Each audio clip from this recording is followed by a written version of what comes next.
নমস্কার বন্ধুরা, কেমন আছো তোমরা সবাই? আশা করি ভীষণ ভালো আছো। আজকে চলে গিয়েছিলাম একটু ঘুরতে, বেশ অনেকটা দূরে, চারদিক ফাঁকা রাস্তা, আর তার মাঝখানেই দেখি দুটো ফুচকার গাড়ি। ফুচকা দেখবো আর খাবো না, সেটা কি কখনো হয়? আর তার মধ্যে ফুচকার গাড়ির উপরে দেখা যাচ্ছে আইপিএল চলছে। তারপরে ফুচকাও খেলাম, তারপরে দই ফুচকাও খেলাম, টেস্টটা কিন্তু বেশ ভালোই ছিল।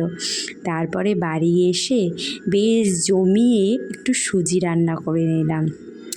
প্রথমে সুজিটাকে ভেজে নিলাম, ভাজার মধ্যে তার মধ্যে একটুখানি এলাচ দিয়ে দিলাম, তার দুধ দিয়ে কিশমিশ দিয়ে কাজু দিয়ে কেশর ছড়িয়ে ভালো করে নেড়ে চেড়ে সুজিটার উপর থেকে একটু ঘি ছড়িয়ে দিয়ে তৈরি হয়ে গেল। আর তার সাথে এদিকে আটাও মেখে রেখেছি, মানে লুচি করব। আমাদের বাড়িতে সাধারণত আটার লুচি খাওয়া হয়, ময়দার লুচিতে অনেক গ্যাসের প্রবলেম হয়। এই দেখো, তোমাদের সঙ্গে কথা বলতে বলতে আমার ফুলকো ফুলকো গরম গরম লুচিও তৈরি হয়ে গেছে।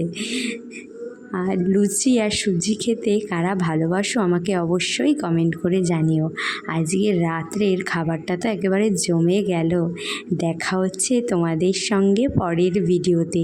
সবাই ভালো থাকবে, সুস্থ থাকবে। Thanks for watching.